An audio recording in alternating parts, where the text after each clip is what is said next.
No new matches on Spender. The spooky Tinder. I think the best way to get more matches is actually to go take a shirtless selfie of me right now and put it as my picture. You know, it's a great idea. Oh my god, that's brilliant. Okay.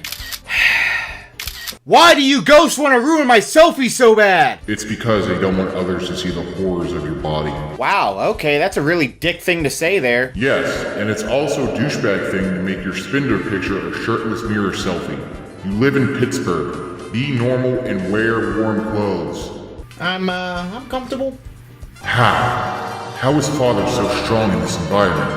His power level should have decreased drastically.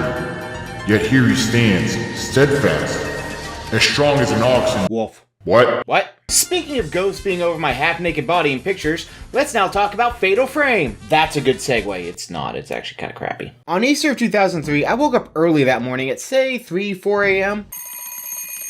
Oh boy, 3 a.m. Unable to fall back asleep, I went into my family's living room to watch some TV. We had just gotten channels like Starz and HBO that had movies on them, so I would regularly watch movies at this age. On that morning, I'd seen this movie called The Ring, and my stupid 11-year-old self thought, gee, I wonder if this is gonna be the prequel to Lord of the Rings, and I was met with—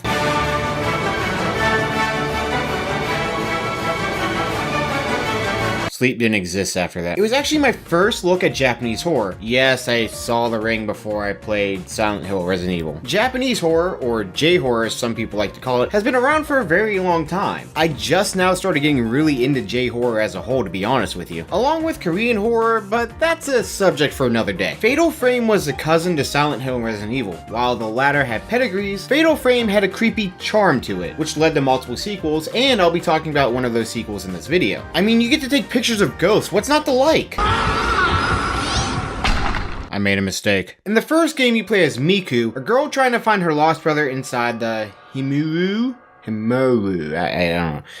Mansion. I think that's how you say it. The box art for the English version says that this was based on a true story. However, in Japan, there's no such text. There's been speculation as to whether this game is based on an actual mansion or not, as much of the game is already based on Japanese urban legends. But of course, there's no evidence of this, so it's just another creepypasta thing that people can talk about for the next 7 years like Ben Drowned. And just like every other Japanese urban legend, there's your typical long black hair, white shirt chick who's gonna kick up my PTSD soon. I'm so excited for that. There are no real weapons in Fatal Frame. Instead, your only chance of survival is to take photos of these spirits. Even for an early PlayStation 2 game, the enemies are very unsettling and creepy. I mean, look at this crap. You gotta take photos of them to kill them. Well, to make them disappear since they're already dead, but still, you get the idea. The beginning of this game is done really well. Lengthy intro to let you understand the story that's going on, along with the creepy vibes. It's a spooky time, and I dig it. Granted, I'm gonna have nightmares for the next 3 days, but I still dig it. The atmosphere really envelops you. However, it's pretty dark in some spots, and traversing is gonna get a little confusing if you don't know where you're going. Fatal Frame also suffers from the same problem that other horror games suffered from during this time period: backtracking. So having to go through these same dark environments again is gonna be a little frustrating, and I really hate backtracking, in case you can't tell. But on to the main pull of this game. Your camera. Yes, this is your weapon. The longer an enemy stays in the frame, the more damage you do. It actually adds a new element to horror as you have to confront your fear face to face. The spirits take on forms of humans. They'll be positioned in some weird, awkward, and the worst imaginable positions, look like how they died, and many other forms. And you can't turn your head away. Nope, you have to take pictures of these things. I don't like it. To be fair, you can just chip away at their health with the more pictures you take, and they don't have to be perfect. So while there will be some spooky moments, this also takes a layer of fear away. You can't catch me, Gus. Ah, shit. Oh, and the camera is also used for puzzles. However, the pacing and puzzle elements felt underwhelming for me. There's a ton of confusing moments, and it'll be difficult to figure out the solutions without looking up or even writing it down. Oh, and more backtracking, which is awful, but the story is done really well, and you feel like you're in a haunted mansion. The ending of this game is really good, and I don't want to spoil too much as there's actually 2 different endings. It had a somber tone throughout the entire game. So the first game admittedly had some flaws, but it was certainly entertaining. It took on the horror genre and added a nice spin to it. So where did the sequel take the franchise? Up. It took it up. Fatal Frame 2 Crimson Butterfly took everything from the first game and made it better. It's as simple as that. Different story, but more atmosphere, more creepiness, more mechanics, more everything. more spooky. This game takes place in the fictional town Minakami Village. The main protagonists are twin sisters Miyu and Mayu, but there's also other characters that come along for the ride. Well, it's not really a ride, it's just hell. So there's a spirit named Sai Karusawa who mistakes Miyu as her twin sister, who was part of her failed twin maiden shrine ritual, and I think you can tell who got the wrong end of the stick there, huh? Huh? Comedy.